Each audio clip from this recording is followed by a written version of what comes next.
Welcome to the Conscious Pivot Podcast with international speaker, business mentor, best-selling author of Pivot, and your host, Adam Markel. The Conscious Pivot shares the stories and wisdom of people who have successfully reinvented some area of their business and personal life. You'll gain powerful insights into how you can fully embrace new opportunities, increase your performance, and master the art and science of innovation and resilience. So please join Adam as he guides you on your conscious pivot. I was going to say good morning. I don't know where that started from, but good morning, good afternoon, good evening. I mean, it's so funny when we start our podcast, not knowing exactly what time of the day it is that people are going to consume this content. But welcome, everybody, wherever it is and whatever time it is in your life right now. The time is now. I can circle back to a pure personal development moment. The time is now. Welcome to the Conscious Pivot Podcast, everybody. Today is a beautiful day. It's a gorgeous day. Simply to be alive, regardless of the weather outside or even the weather inside. It bears repeating, and I take this, I relish this moment to be able to remind myself and to remind all of you that are watching, listening, etc., wherever you are watching, listening, that this is a holy moment. This is a sacred moment. If for no other reason than we are alive in this moment, we are breathing in this moment, and there are people who are taking their very last breath in this moment. And I can't think of any more important reason to be grateful in this moment than the fact that we're here together. Whatever the good, the bad, the ugly is, for each of us at any moment in time, there's something to be grateful for, and I'm grateful for all of you. I'm grateful for the friend, the gentleman, the person I get to spend time with now in your presence. All of you collectively get to be the fly on the wall, so to speak, as I have a conversation with a buddy. I would say an old buddy. Well, the old part would be me. Seems like I'm getting older and older all the time. It wouldn't be me, or it might be me. It wouldn't be Aaron. But certainly somebody that's been a friend for a number of years, and I really respect this guy. And as is the policy, I don't know why a policy came up, but the policy of this podcast is that I don't introduce our guests and friends and folks that we want to connect with. I'd love it if you would share with everybody a little bit about yourself. Your name I know is Aaron Young, and as I said, you are a friend and a colleague and somebody that I have great respect for in the business that you, the way you conduct your business and how you transform people's lives. And we're going to dig into some really cool topics today, but why don't we start with what's important to you, Aaron, in this time in your life? Wow. Thanks, Adam. Well, first of all, so my name's Aaron Young, but there's a whole bunch of Aaron Youngs out there, including some guys that were recently convicted of murder. So I use my middle name now, Aaron Scott Young, to differentiate myself from the crazy crowd. But Aaron Scott Young, and boy, you asked me what's important to me now, which is different than saying I'm the CEO of this company or this is what I've done. Let me tell you this. I earlier this year, so we're recording this in 2017. Earlier this year, my wife and I celebrated our 30th anniversary. It's been 30. It's the typical roller coaster of life, but from a happiness perspective, from a glad to be together perspective, we are pretty blissfully, happily married. We have 4 great kids. The two oldest are married. We have each one of them have a child, so we're grandparents. We have a 3rd grandchild on the way, so that's awesome. I get the chance to work with one of my sons, and so that's a lot of fun. Those are all important to me. We have so much in common. I mean, really? We have 4 kids. We're married 28 years. We have 4 kids. Well, I'm older than you. Our oldest, yeah, by about a half a year. But yes, you are my senior. We got our oldest daughter that's in the business too. Yeah. So, but that's it's awesome, isn't it? It's amazing. Actually. It's great. It's super great when you can have that kind of a deal. So, by a little further way of introduction. So that's my family. We live in Southwest Washington on a little 25-acre family farm. And so I go off into the world and, give talks and do things with business. But I get to come home to goats and chickens and my horses. And it's a very meditative kind of way to live. And I've spent my life starting companies or buying companies. And among them is sort of the company that people know about now, which is a company called Laughlin Associates, which I bought back in 2001, along with a business partner, and who I've been business partners with for 20 years, and a great guy, Lee Morgan. And we help tens of thousands of business owners to build a fortress around their lives and around their businesses, so that they can be safe and sustainable. You know, something that I don't mean. You guys are moat builders. I say we're fortress builders. We actually, but believe me, we can put a moat, we can put alligators, we can put whatever you not, depending on your needs. But snapping turtles, piranha. Yeah, it can be as dangerous as you want to make it for people, but we can help you with that. But the thing that also is super cool that I'm doing right now that is really fun for me, about a year and a half ago, I finally caved in and I put together what's my process for what do I do if I'm going to buy a company or get a company ready for sale. Something I'd never taught. I'd never developed a course before, but I did about 18 months ago. I call it the Unshackled Owner, and it's been great. And we've had a lot of people go through it, and it's a good program for people who have employees and who are growing a business to a bigger level. But I knew the day that I found the URL, the Unshackled Owner, I knew that was still playing too small for what I wanted to do. And so at the same time I grabbed that URL, I grabbed the Unshackled Life. And my wife, Michelle, and I just started a couple of weeks ago our first foray into the Unshackled Life, which is we're doing a radio show together, and we're talking about business, family, health, spirituality. We're kind of talking about our life and how to live a life that's a big life. And you understand that, Adam, because I know the things you've done. But so many people are just stuck in going, being driven by the currents and or blown by the wind. And they look and say, "You guys are so lucky." And I do think that there's a lot of stuff that we're grateful for, but I don't think it's luck. I think it's because we've been through the stuff, and we'll go through these pivot stories, or at least my worst one, my most significant one. But a life that brings you a lot of fulfillment and a lot of joy doesn't happen by chance. It happens by intention and by working towards it constantly, even through the ups and downs. And so that's Unshackled Life is something that's I didn't realize how tickled I'd be to be doing it. It's just a show. There's nothing to buy. There's no event. It's just me and my best friend talking about things in a way that we're already getting a lot of positive love back on that show. Well, I love that. The idea that you could spend some quality time with your best friend talking about things that are near and dear to your heart. We were already doing it. We just thought we'd put a microphone in front of us. Yeah, why not? Exactly. So I'm inspired to ask you, how do you define shackled? Well, I define shackled if you're so it started as Unshackled Owner. So let me describe that. It's easier. And then Unshackled Life, I think I can describe too. Unshackled Owner is really about when it doesn't really matter how successful you've become in the business. If the business is still owning your time and your life, you're shackled. If you're worried about leaving for a month to go do something where maybe you didn't have a cell phone or a computer and you couldn't be in touch and you're worried about the company struggling, you're shackled. Whereas what I've learned how to do, and I've done repeatedly over the decades now, is build companies that I put a tremendous amount of time in at first, but then build systems so that we not only have we know what we're doing, we know how we keep track, how we keep score, we have an empowered management team, we have empowered employees, and a culture that wraps around the whole thing so that it can go whether the owner's there or not. That's how you build a good business that you can sell. And that was my original thought process when I started trying to build things that they weren't my forever job. It was build up, make something that's somebody else would find value in.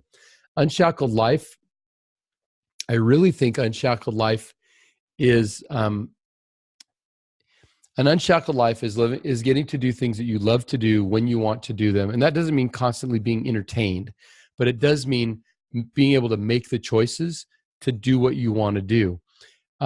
It's great if you have financial wherewithal to do that because you have an unshackled business.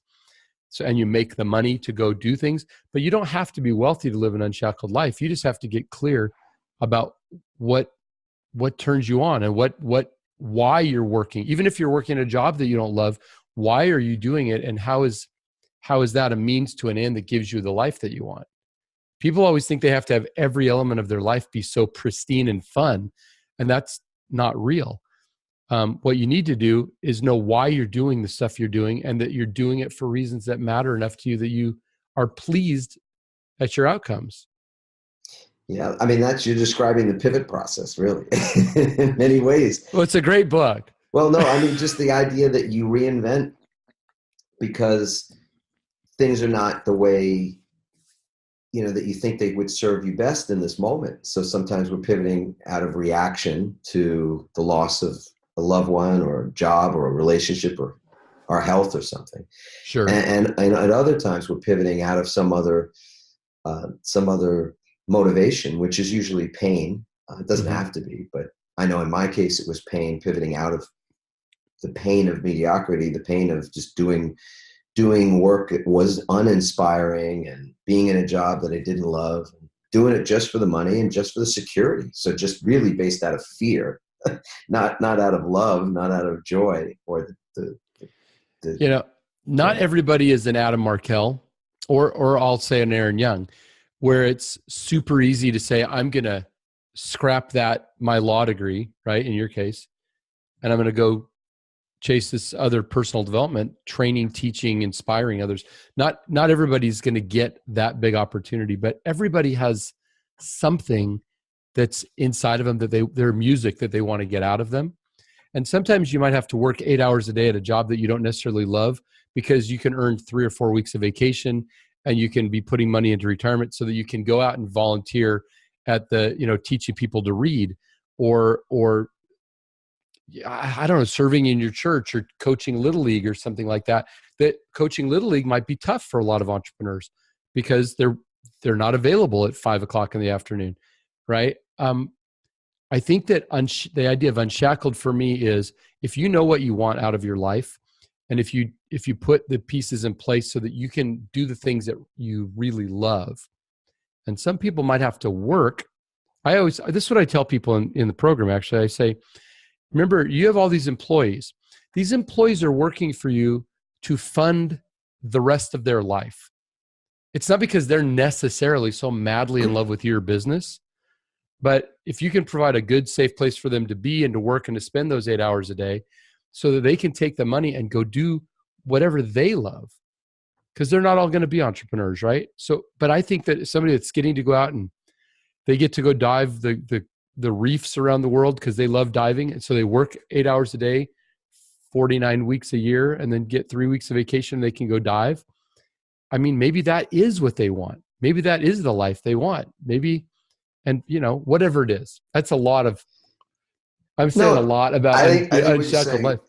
Yeah, it makes sense. I guess the thing that's coming up for me is that there are statistics that I could pull them out if I had to. But I believe you. Go ahead. I'm here to be trained. I want to be taught. Recent Harris poll statistics about quality of life when people are polled and what they say about their job, for example, that 80+% are in a job that's not their dream job, which that makes sense, right? That I think that aligns well with what you just said. And then 53% of those folks are actively looking for a new job, which that number is a little, I don't know what the word is. I could say it's disturbing and it's something that's important that we illuminating. Not ignore. It's illuminating yes. Because you go, but illuminating as to what?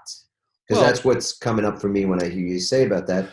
There are people who are willing to trade their hours for dollars. That was made into a bad thing when Kiyosaki's book got really popular, trading hours for dollars. I know I felt that way at the time when I read it. But you how do many trade people hours. how many people are gonna read Kiyosaki's book? See, there's a difference between an entrepreneurial mindset and somebody who doesn't, like my dad. My dad is he's so smart. He's so well-spoken. He's such a fine man. And yet the things that I do in my life terrify him. He worked his whole career at a job he hated because it provided money, health benefits, a company car. They could go out and entertain guests. So he and mom got to go on really nice dates, but with customers. And he never loved it, but he loved it way more than the fear of trying to go do something on his own. Yes. You see what I mean? And so there's the vast majority of the people in the world will never listen to this podcast, will never read Kiyosaki's book, will never even think other than just a casual armchair conversation of starting their own deal because the risk is greater than their confidence. And so they're going to stay shackled. Things like you're doing, things like I do, are designed to help those people who have gotten to a point where they or innately had something in them that said, I'm sure there's more that I could do if only I could identify, if only I could find that doorway onto the path.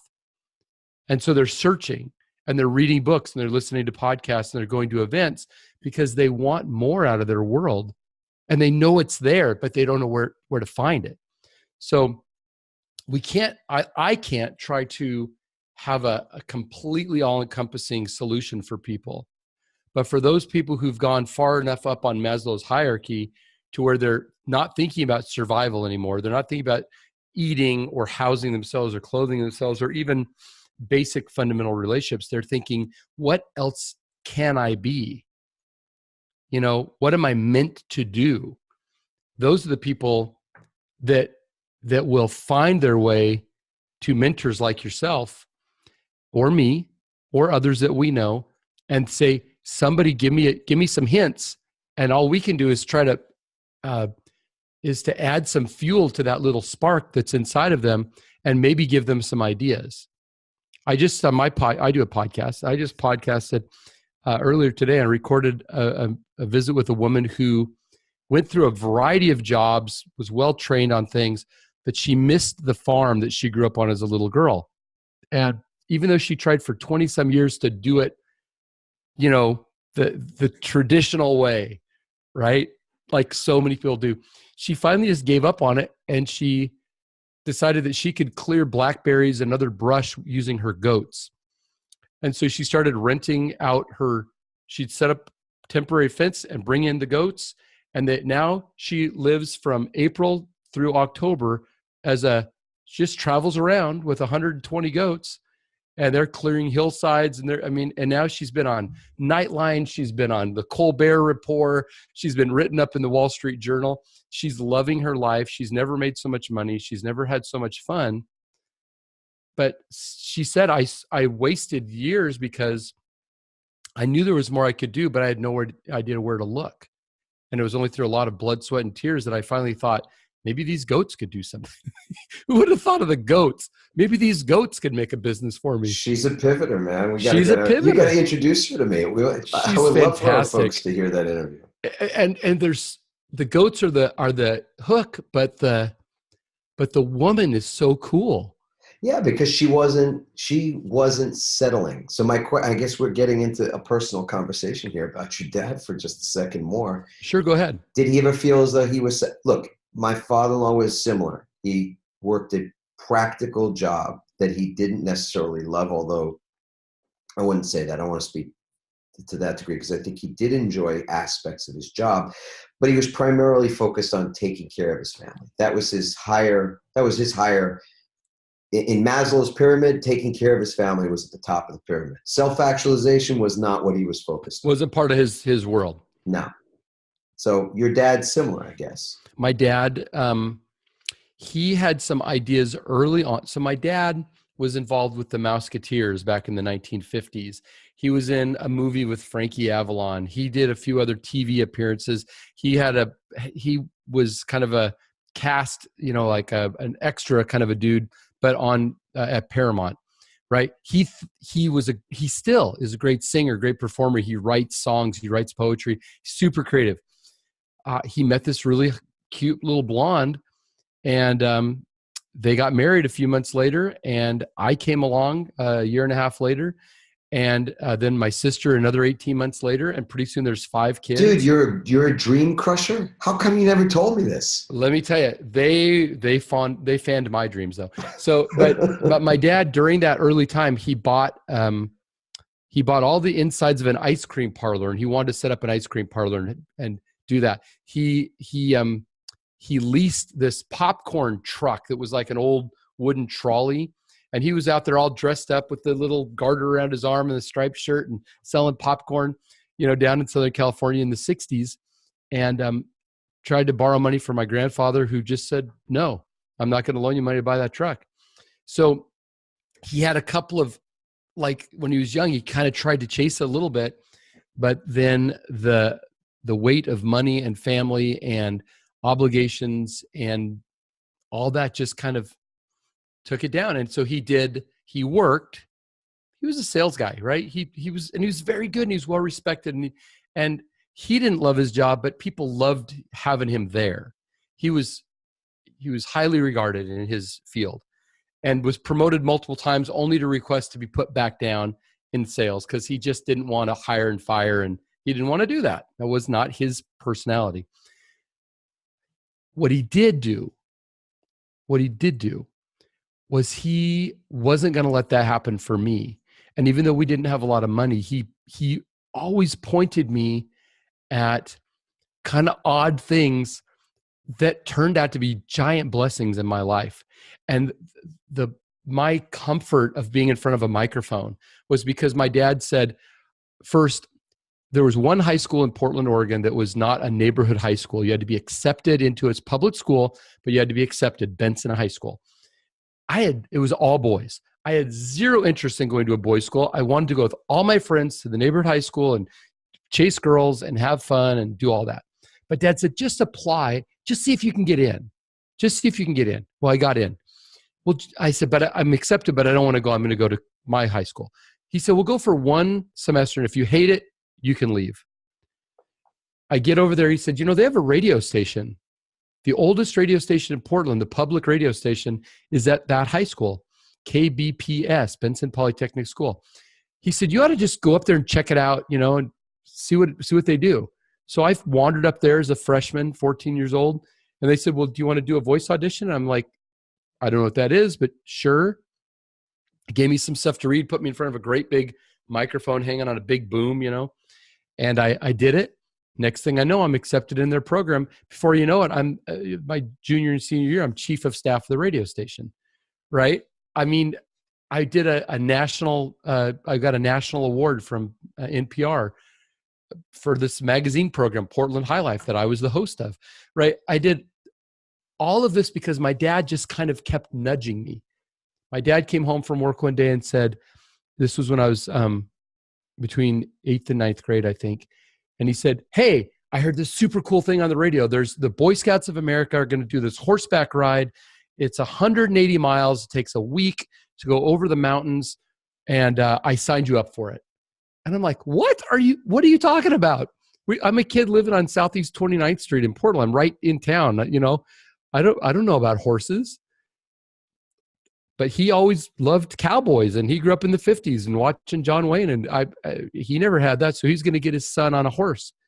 Well, I did that, and who would have known that program, not only did I enjoy it all through my teenage years and then help kind of revitalize it in my early 20s when I was newly married, but my kids have all gone through, three of my 4 kids have gone through that horse program, and the Boy Scouts of America just hired me to help them save the horse program, the second largest horse program in the United States that's of this ilk, because it's underfunded and they needed some stuff. So they hired me now at this age. I'm doing that right now, all because Dad, who didn't get to live out his dreams, but he understood the importance of dreams, and just kept pushing his oldest child out to do stuff.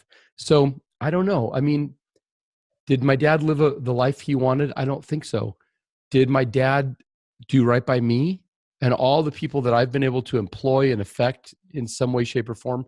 Thousands and thousands of people. I mean, he was a blessing for all of them. Yeah. God, you're gonna, It's a wonderful ripple effect of his life. yeah. That this is what, and You got me all choked up talking about my dad. Yeah. Well, what's coming up for you right now? No, I just as I said that, I don't think I've ever said out loud that when I think about the things, the phenomenal life that I get to live. I mean, I have a great life. I said, did he live his dreams? No, but did he make it right for me and for all these people that now I get to touch?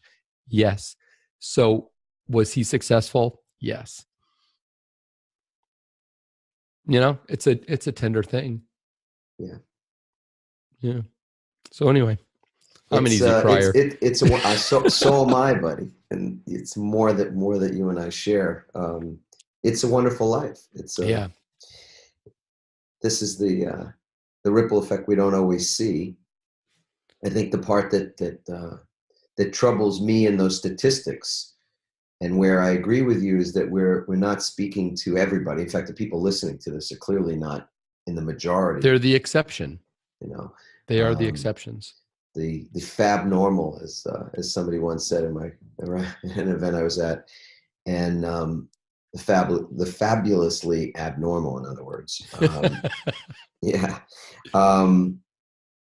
That to live a life that is in service creates fulfillment. So if it's in service to your family, as was the case for your father and my father-in-law as well, not that I think that they didn't have, my father-in-law didn't have pleasure and joy. He had great pleasure and joy, but much of that pleasure and joy actually came out of being there to see the joys and the pleasures of his kids and his grandkids. Yeah, and their successes were awesome. So let me go back to your statistics for a second. So the Unshackled Owner class, which I'm not trying to make this a commercial about that at all, but one of the things that we talk about is one of these studies that I think you're citing talked about over 80% of employees. They interviewed over 200,000 employees, and 80% of them didn't know the mission of the company, didn't know where they fit into the company, didn't know really what they were being measured on, and consequently didn't feel a deep connection to the business because they were just stuck in their little cubicle churning away their work without understanding the big, what difference it made in the big picture. When I bought Laughlin Associates back in 2001, our turnover rate amongst the 80 employees was 300%. Okay? 300%. That's a culture that sucks. That is a bad culture. Yes. We took the same things that I'd done over and over again before. It took a couple of years to get the trust of the people, but now you can't hardly drag somebody out of that company.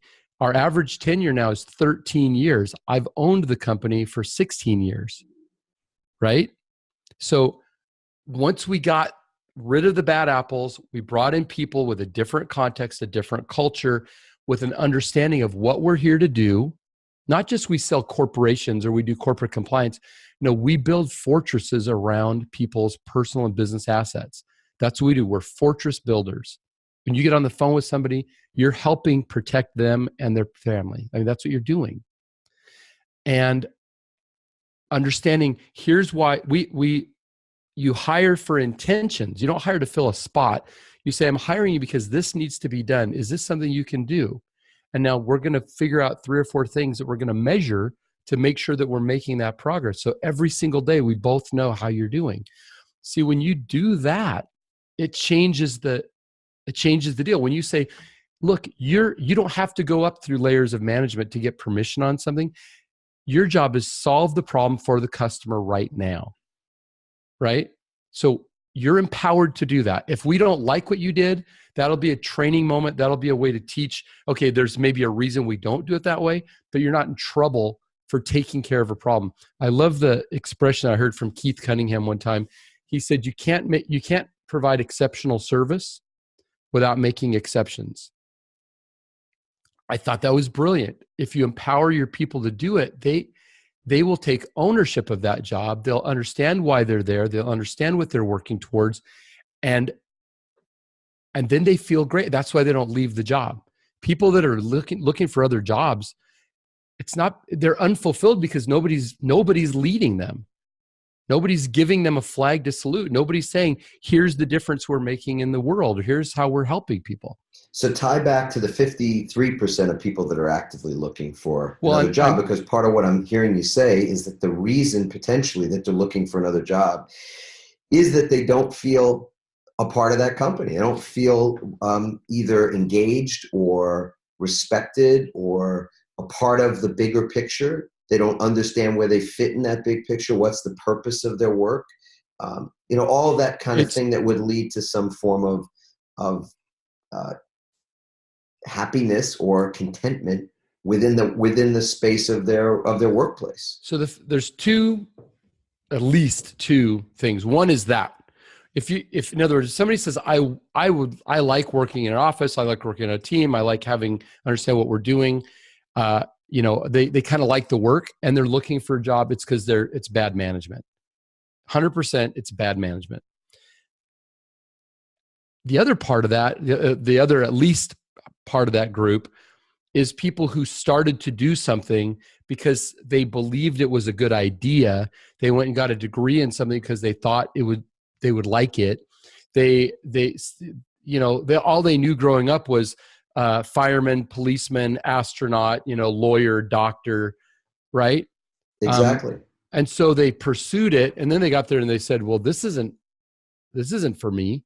So those people that might be looking for a job are the ones who there's maybe no fault amongst anybody. They're just they haven't figured out how to identify their own superpower. What is it that their natural gifts are, that you could deploy those natural gifts in almost any setting and be successful and be happy. But if you don't know what they are, you're doing somebody else's errand all the time instead of saying, this is what I'm great at. I can do this in the military. I can do this in the private sector. I can do this in charities. I can do this in an entrepreneurial setting because this is what I'm good at. Most people. That's the area that I'm the most curious about, because that's the people that we speak to, the ones that are ready to look at what are the ways that you shift out of that. Well, how do you stop the cycle of doing something that doesn't feel the way you want it to feel, whether it's to not have the fulfillment, to feel like you're not actually sharing whatever your true interests are. You're living for the weekend, you're living for the vacations, or you're living for somebody else's expectations. Yeah, or you're living out of obligation. So driven by responsibility, driven by fear, really, because the fear is that if you stop doing that, somehow you wouldn't be able to take care of yourself. You wouldn't be able to take care of your family. But we're talking about the fab normal right now, right? No. See, this is why I'm getting at this with you, because the number, the Harris poll, was 53%. And it wasn't 53% of the fab normal. It wasn't 53% of a segment that might be the segment you identified earlier, which are the people who might naturally be gravitating toward you or myself or other people in the business development or personal development space. But let's say people who are wanting a higher level of consciousness and education. We're talking about 53% of the general workforce. People that are working. Yeah. And so then to me, I what go I'm back to what curious about is what's the percentage of those folks? No, brother, you interrupt me anytime you want.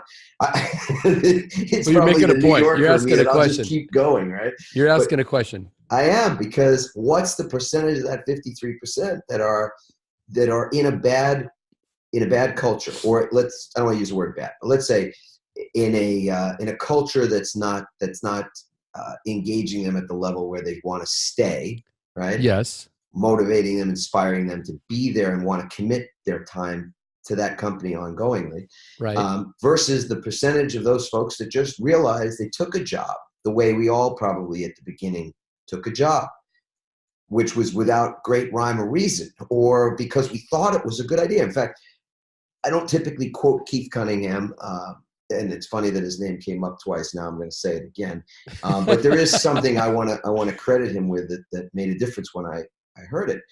He told a story about where he said something like, every mistake he ever made, because he's got a pretty incredible pivot story himself, right? He does. Yeah, and I want to get to yours in just a second, but he says, every great idea, or I should say, everything that's ever gone wrong in his life started out as a great idea. And I thought that there's something really That sounds like sage marketing. I don't know. about It that. sounds a little like marketing to me.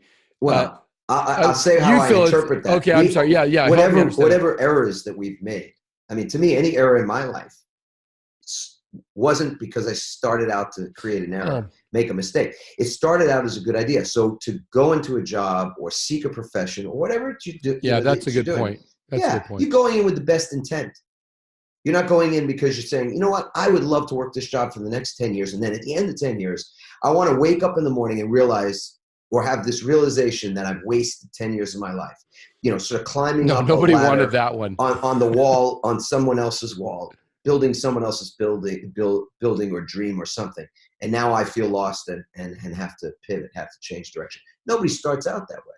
No, and the whole concept of pivot and the whole idea of your book and of this podcast is that there are people who are becoming, well, either maybe they've been really happy in their life up to this point, and then something dramatic happened, like they got divorced, or somebody died, or they got cancer, and they're like, well, this was okay, or they got fired. I need to, or they got fired, or their business went bankrupt. But I'm saying, what if it was okay? Yeah, but then something bad happens.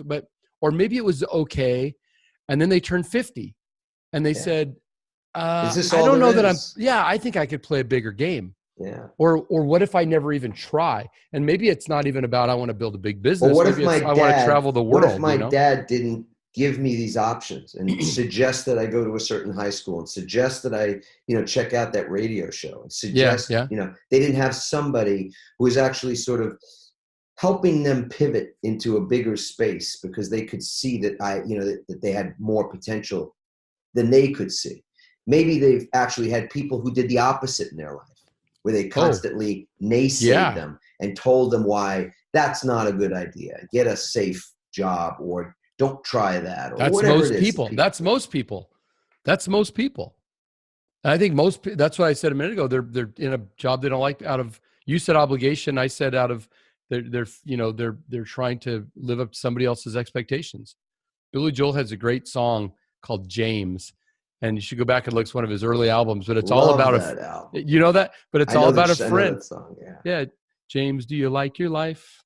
But he talks about your are you still in school living up to expectations, and he talks about all the ways this kid that he grew up with was not having his dreams lived out because he was so busy trying to live everybody else's dreams out.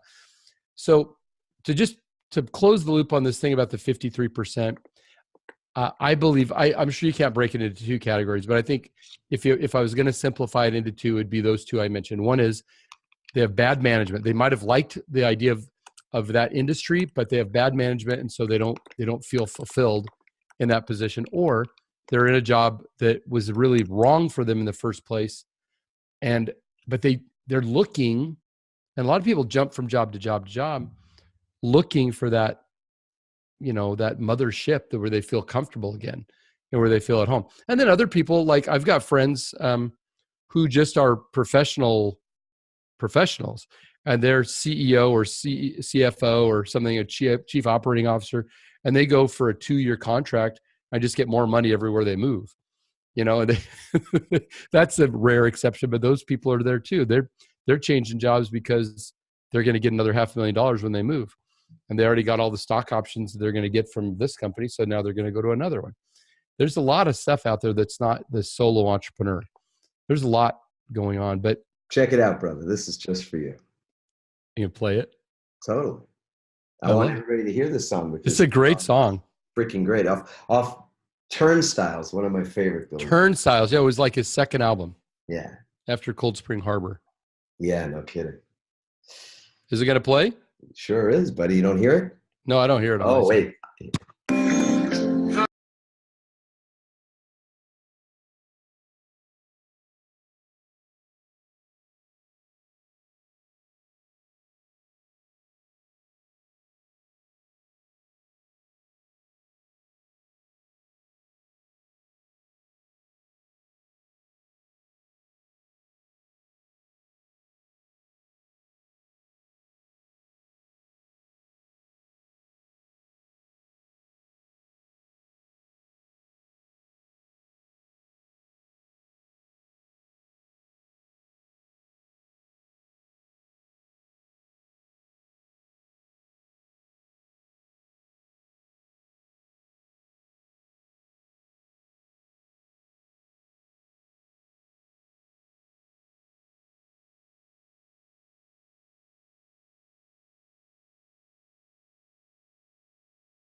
Yeah, but okay, that was fun. I've never sung along with anybody to a song on a podcast interview, so this was a kick. Oh, you got your guitar back there, Adam? I do.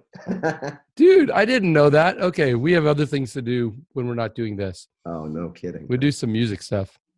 Why not? But anyway, I think that's a great. Everybody should go download Turnstiles, at least get James, and then play it when you start feeling that and go, oh yeah, I've got my own life to live. I'm not just here to do what everybody else wants me to do. Yeah. Everybody that's else is satisfied. Think yeah. about it. How'd you like to get through your life and get to the end, and the thing you know for sure is that everybody else is satisfied. Yeah, but you never got to pursue your dreams. Yeah. And it's scary. It's challenging. You have to make a decision to do it, because it's and anybody that says it's not scary, I think is fooling themselves, because you have to be willing to give up something. And change is almost always difficult, and quite often it's painful. But when you can get through it to the other side, there's a world available to you that you just didn't even know existed, other than watching a few people, little flickers of people that, seem to have a nice motorhome or travel to Europe first class, where you had this little idea, but you didn't understand the freedom that comes from being in a position to do the things you want to do. Yeah. And then when you get to go help other people at the same time, and you see the difference that this idea that you had makes for somebody else, it just changes your world. So brother, I'm going to put you on I know I'm not putting you on the spot when I ask you to talk about this.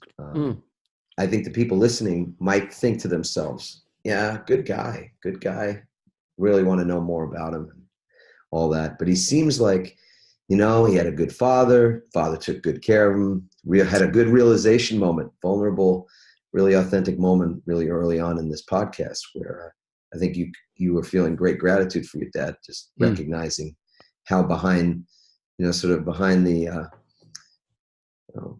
conductor's wand he's been in your life, which is beautiful. Sure. And there are people listening to this saying, what does he know about adversity? Because I've had adversity. I've experienced adversity. People know my story. I pivoted out of practicing law because I felt like I was near death, and had a near death moment where I really thought, this is the way it's going to end, me being a sellout. And then shifting and pivoting, and 8 years later, end up pivoting again, when through not seeing eye to eye with my own partners in a business that I put a lot of my life energy into, that didn't work out. And now recreating a business from scratch, and all the whatever, all the challenge of that, the fear of it, all of the stuff that's in pivot had to then be applied for us to move forward ourselves. So people probably would love to know where it is that you've experienced adversity and how you came out the other end of it. So, Adam, if you hear my bio, or if I say I've been married for all these years and blissfully, happily married to this great girl and all these great kids and great business, I can tell you lots of great stuff. The stories that people don't know about me very much, they don't know that they don't know that I was super sick as a teenager and a young adult with ulcerative colitis, and I would be on the toilet 25 times a day with blood coming out, and I had to have my large intestine removed at 21. They don't know that story. They don't know about my second business, which was a great success until it wasn't, and I hung on to it too long, and we ended up in bankruptcy court back in 1992 with my 9-month pregnant wife with our second child. We had to give our cars back to the bank, and for a while, for about 9 months, we had this car that we couldn't fix the starter on. So my wife, with 2 car seats in the back, 2 little children, has to park on a hill so she can roll start the car. People don't see that when they come up and they see the things we do now, right? They don't know that stuff. The story that you're referring to is, again, being on top of the world, being way up in my tower office, downtown Portland, 26th floor of the bank tower down there. And you get a visit from the IRS and the FBI. And they were seeking information from us about a guy that we had stopped a couple of years before doing business with. But, a nice guy, but a guy that I thought was a hot potato and kind of doing some things that I just didn't want to be around. And so when they asked me, can you answer a few questions for us? And they assured me I was not part of the, investigation. I said, sure. And I answered their questions. And 4 months later, I get indicted on conspiracy charges. And they said that, hey, you either knew or you should have known what we think this guy was up to. Nothing to do with me, nothing to do with my company, nothing to do with my taxes, nothing to do with our family. Never took one shred of evidence out of any of the companies like Laughlin, never took one piece of paper. But, and we thought, how can you be in trouble for something you should have known about? How can you be criminally indicted? So we fought and fought and fought, spent about $2 million fighting in legal fees, and finally just had to give up and made a plea bargain. I'll never forget when the prosecutor told, and my wife was there, she said, I always thought maybe, Aaron, that up until that moment that maybe you'd been gullible, maybe you'd been innocent in your intentions, but you had been, on the edges of something that was wrong. But she said, when we sat in that meeting, she made her want to fight more when he said, I don't care what you plead guilty to. It could be anything as long as that is a 36-month charge. I don't care what it is. In other words, it doesn't have to be anything we found. You just need to tell us something that you're guilty of. Can you imagine that? That's just, anyway. So I want to pause there. Yeah. To imagine that. Well, I can tell you what I played. What a surreal moment to have somebody say that to you. When you've never had an issue with the law and you always thought the government was supposed to be the good guys. And then here's this guy representing the United States of America saying, I don't care what you plead guilty to. When I told the judge, when I changed my plea from not guilty to guilty, and I told him what I was pleading guilty to, he's a black man with gray hair. He was the Chief Justice of our federal court here in Portland and on the Ninth Circuit Appellate Court. So I think that's what they call it, isn't it? The ones that make case law. Sure. So he goes down there, when the arguments with Trump over immigration, all that sort of thing, he was part of that group making the decisions for the Ninth Circuit in San Francisco. Answer Haggerty. When I told him what I was pleading guilty to, I kid you not, he's sitting up on the bench. I'm standing down there in my little blue business suit. All these other guys in orange jumpsuits have been going by in shackles, right? I changed my plea. Adam, I kid you not, and you're a lawyer. He did this. He'd been looking down, reading this sort of thing. You're giving up these rights, and you understand all. He's just reading a script. I said what I pled guilty to. He sat up in his chair and he took off his glasses and he said, let me repeat this back to you. You're saying that you met a guy one time at a lunch with the other defendant, and you gave this individual a phone number, and then 2 years later, that person bought an insurance policy that's completely legal to buy, and then later he deducted inappropriately the premium on that insurance policy, but you didn't do his taxes, or you had nothing to do with his deduction, and you didn't get paid a commission or anything. You're saying you aided and assisted in the filing of a false corporate tax return by doing that? And I said, yes.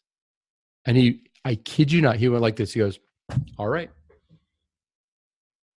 Like, even my lawyers didn't even think that the prosecution would accept it.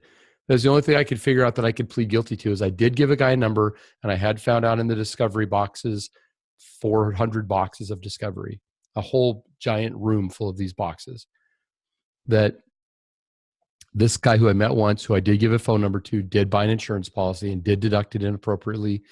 And I said, I aided and assisted him by giving him the phone number. Yeah. So off I went to prison, federal prison, for a year and a half. And there's a tremendous number of stories in there. But the main thing is a guy who grew up super straight-laced. I grew up in the Mormon church. I was a Mormon missionary. It's an Eagle Scout. I only ever had sex with my wife. I never drank. I never smoked. I was just this straight lily white guy who'd never had trouble with the law. And then I thought I was I'd separated from the guy that I thought was a problem. When those that came to investigate him, which made sense to me, asked me questions, I thought I did the right thing by answering their questions. And now here I am in federal prison. It was never part of my, when you lay out your vision, when you write out here's where I'm going to go, or you want to make a mind movie or a dream board, right? Prison was never on the dream board. That was never, it was nowhere in the path I saw for my life at all. I couldn't fathom that I would ever go to prison. And there's all kinds of stories I could tell that would be tearjerker stories about it. But, it was a hard time. Going up to it was very difficult, very terrifying. And going through it was dehumanizing and long.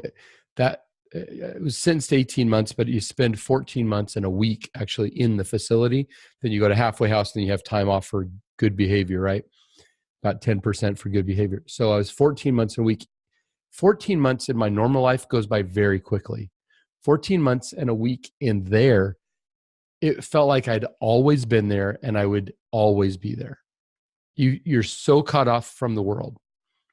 And so, but if anybody's listening, I'm going to tell a story. I've only told this story a few times, but I'm going to tell this story if you don't mind. Because if anybody's going through this right now, whether it's a legal battle, a marriage battle, a health battle, a loneliness, a sadness, whatever it is that's your thing. I remember a day where we'd hired this attorney from Canada to do research. We didn't want anybody that was part of the U.S. system. So we'd hired this attorney, and he was down for one of his regular every couple of months meetings with us. And he came into the room, this offsite location that we were doing this conversation, having this meeting. And he saw me and he said, "Aaron, you don't look good. Are you okay?" And I said, "No, I'm not, I'm not okay. I'm horrible. I can't eat. I can't sleep. I'm freaking out. We're spending money like water, just water pouring through our hands. I'm worried about the business. I'm worried about my family. I'm freaked out about how this is going to affect my wife and kids. I'm absolutely terrified that I might go to prison and what that might mean to me, because I'm thinking raped and beaten, and I'm thinking every story I'd ever heard in my life."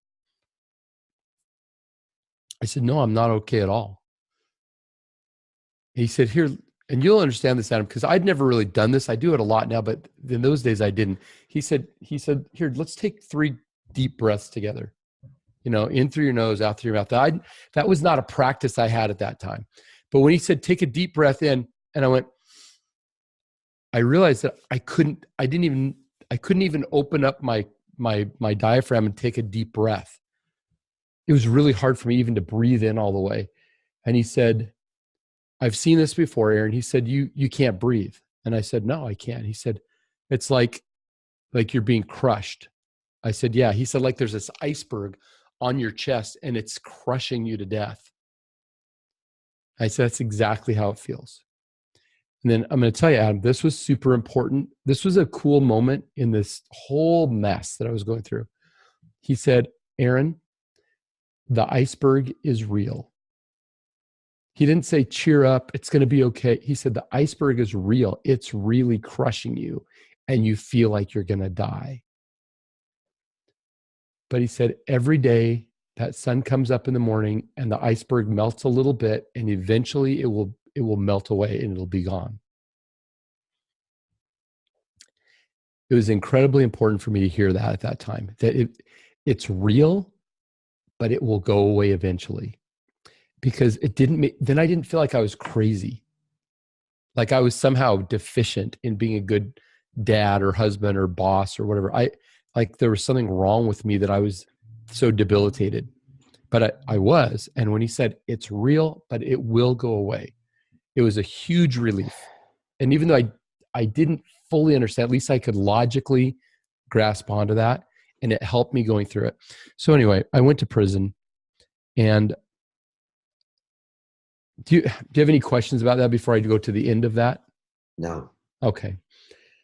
And I came out of prison and I thought, who's going to want me to lead the company? Who's going to want to do business with me? Who's going to, I used to give speeches all over the world. Who's going to want me to give a talk when there's this little asterisk next to my name that says felon? We don't want to take business advice from a felon. And to his credit, the first person that invited me to speak was Brian Tracy. And he let me know that lots of people had trouble, different than mine, but had their own trouble. And that if we were aware of all the blemishes in other people's lives, whatever. But he said, don't worry about it. And I went for a number of years, and I slowly came back to leading the company. Actually, I came back the next day and was back working. But I didn't come out into the public. And then I did. And I wanted to tell the story because I felt like I was lying to people if I didn't tell them the story.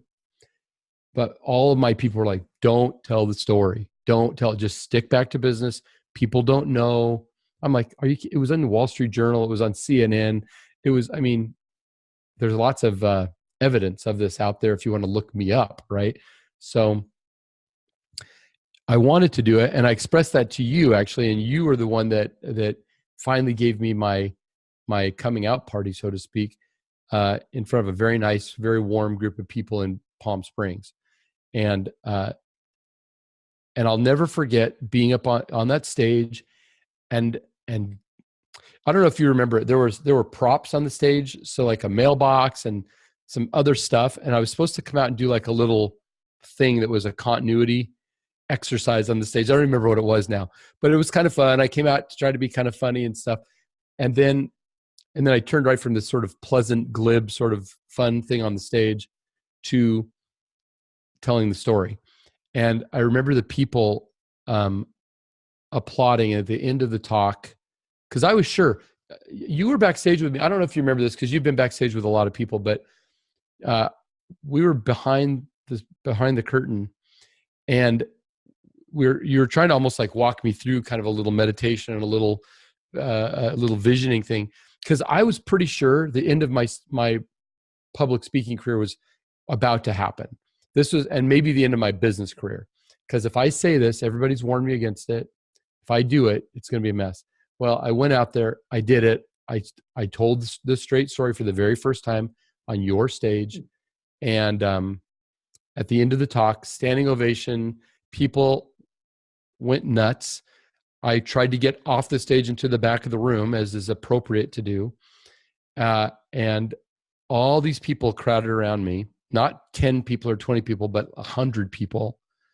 And very politely would come up to me and take me by the hand, shake my hand, and pull me in close for a hug, and whisper in my ear something. Some people just said, thank you. But some people said, I did 8 years myself. My daughter's in prison right now. I have cancer. Something. Yeah. And every single time I've told that from the stage in whatever it's been now, 3 years or something, maybe it'll be 3 years this Christmas, the exact same thing happens every single time. People come up to me and say, thank you for talking about this. Thanks for being vulnerable. Thanks for doing it, because it gives me a chance to not feel like I'm alone in this room, And who would have known that the worst experience of my life, the one that seemed most out of context with who I thought I was, would be the thing that was the greatest salve, the greatest relief to the people that I get to talk to. The one story that made them feel, oh, I'm okay. Or it's this leveler. I'm not just this shiny guy up on the stage. We're just people. We're just people. We're all going through our stuff. And maybe if he survived it, I can too. I didn't tell much of a pivot story, but I told you an emotional story. Well, I think you miss, I wouldn't frame what you just said as a non-pivot story. I think it's the quintessential pivot story, because you took a great adversity in your life, and one that could have crushed you under the weight of that iceberg. You could have Yeah. died. Not, I mean, physically died, emotionally, There were times everywhere. I thought it would be so much easier if I just drove my car off the road. Yeah. And thank you for saying that, because there's probably not one of us that hasn't had a moment where we didn't consider that at some point for some reason. Yeah. And so to know that It happens. that it happens, and that the weight of it is real in the moment. So it's not fake, it's not imagined. For somebody to be seen in that moment, even if it's just to see yourself and to know that, yeah, you're not alone, you're not unique, unusual, different than a lot of other people. And then as that lawyer, which is remarkable to hear the counsel from a good attorney from Canada, to tell you to breathe and to remind you that it's real, but that it doesn't. It's real and it will dissipate. Yeah, this too shall pass. It is. You know? It's more than just a platitude.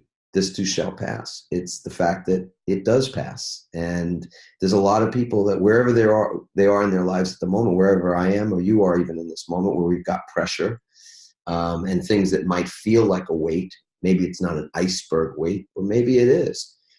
That a year from now, whatever length of time it is, but even a year from now, you'll look back and more likely than not, look back on this moment and realize that all is well. You know, my wife is a life coach, she's a really gifted life coach. And I hear her say often, this is how it looks on the way to it all working out. You know, so this is just part of your path. It's not the end. It's not damnation. You're not here forever. This is just part of the path. And the experiences give us wisdom. And if we choose to take it this way, these experiences give us wisdom and insight to help other people and to help us get more easily over the next hurdle. You know, but if we don't ever have to struggle a little bit, we don't learn very much. Look, the comeback is what we're all interested in. We're going to wrap things up in just a moment, but the comeback is what is great in sports, and it's great in life. Sure. And being resilient is part of the process that we love to share, the pivot process, which resilience is so important. There's 3 pieces to that little recipe, and one is that you frame the situation you're in a particular way. And when you frame it in a way that leads you to intuitively know that things will get better. They may get worse, but they'll be better at some point. They'll all make sense at some point. It'll all be a part of a path, an unfolding path of growth in your life, wherever you are now. And that secondly, there's wisdom to be mined. There's nuggets to be gained from the hardest of experiences and from all others. And that you've got to take care of yourself as well. Those are the 3 sort of pieces of a resilience, pie, so that we can bounce back, so that we can take a setback and utilize it, so that it is turning, it's the alchemy, turning the lead of a situation into something golden. And the pivot to me, I don't know that it was the catalytic moment, but it sounds like what you said was it was the catalyst to get on that stage with some, I guess just the permission. I gave you permission to get up there and have that moment where you could be real, you could be, quote, vulnerable, and that vulnerability turned into a great strength. If there's any pivot that I can see that would be really important for other people to take away from what you just shared, it's that maintaining the facade is not the answer. That's right. That's exactly right. The story that's hardest for you to tell is the one that will help the most other people. And trying to pretend that your life is just this perfect, Facebook family shot, this perfect image is not going to help. The pivot, I guess, based on that story, is that at that moment it gave me a vision of a higher level of engagement and service that I could give that wasn't so transactional, wasn't just doing business and doing good business. It was, oh, there's stuff here that can help other people not only get through challenges, but also play a bigger game by understanding that this isn't the end and that you're not finished because of your worst, circumstance. And so it was a great thing. But anyway, I turn the time back over to you. Brother, thank you. First of all, I want to thank you for being on the podcast today, for having a really beautiful unfolding conversation. Yeah, what a pleasure to anytime, Adam. It's a pleasure to be with you. Yeah, it's a pleasure. And your listeners. No, they are an incredible community. A few reminders, and then I want to close out with with the most important reminder. So, if you haven't yet subscribed to the Conscious Pivot podcast, go ahead and subscribe, and you get all the episodes. Don't have to remember to go back to the website to check them out or go on iTunes and find them. So subscribe. Secondly, the community that we are all gathering in, which is just so impeccable, so beautiful, authentic, and vulnerable in a really empowering way, is the Start My Pivot community on Facebook. So Start My Pivot community on Facebook. You can check us out there and be a part of this conversation in a deep, deep way regarding business or health or personal matters. And to bookend the beginning and the end of this discussion with a reminder about ourselves. My magic wand, I take out my magic wand and I wave it, and my wish for everybody is that you wake up tomorrow morning, that you wake up a little bit more than you're awake today. So both figuratively and literally, that you regain consciousness, that you regain and gain greater consciousness. And that in that moment that you are taking your first waking breath and having your first waking thoughts, that you realize how blessed you are to be alive, that there are people who are not waking up and not taking that first breath of the morning. So it is something to be grateful for. And if you're inclined to do so, for starting tomorrow morning and for each morning thereafter for 21 days to begin with, to create this new habit, or some master habits that get created over 60 to 70 days and then beyond that, feel blessed. Wake up, feel blessed, feel grateful, and then stand up and declare these words. I love my life. I love my life. I love my life. And I really respect the time and the energy and everything that everybody puts into to being a part of this. So we couldn't do it without all of you. It's a collaborative effort. So if Aaron and I are just having a conversation, nobody's on the other end listening to it, doesn't have any impact. I mean, it has impact for us, for our friendship, and for the way we support each other. But we obviously have the goal in mind that it has an impact in all of your lives. So I thank you for your time and your energy and your commitment to your own growth. And Aaron, I want to give you the last word. So what would you like to say as we close this session out? Wow. Oh, wow. That was such a beautiful way to close it. I'll just say this, that sometimes the dreams that you have for yourself seem kind of elusive, and you think, who am I to pursue such a thing, or how would I do it, or I don't know anybody, or I don't have the money, or I'm just going to tell you that Adam, Markel, and I, and tons of people that I meet all the time, I'm sure you're the same, Adam. If you can just believe in, if you can't believe in yourself, believe in our belief for you, that if you just take little baby steps every day towards your goals, towards your dreams, you'll be surprised how, by taking that intentional, forward-moving action, even if you don't see what the big difference is, if you just keep making little steps every day, you'll be surprised how quickly the path will open up for you to start accomplishing things you never thought you could do. A big part of, pivoting's only spinning if you don't move, right? You're just spinning around. But to go from here I am, but I'm going to get on a different path, takes taking the first step and the second step. And you don't have to know the path. All you have to do is take the first step out into the dark. And that it's just amazing how the path becomes illuminated before you when you show God or the universe or maybe just yourself, that you are on a path and you're not going to stand still or do it the way you don't love anymore. So anyway, thanks for having me here. Right on, brother. And with that, we'll say ciao for now, everybody. We're out.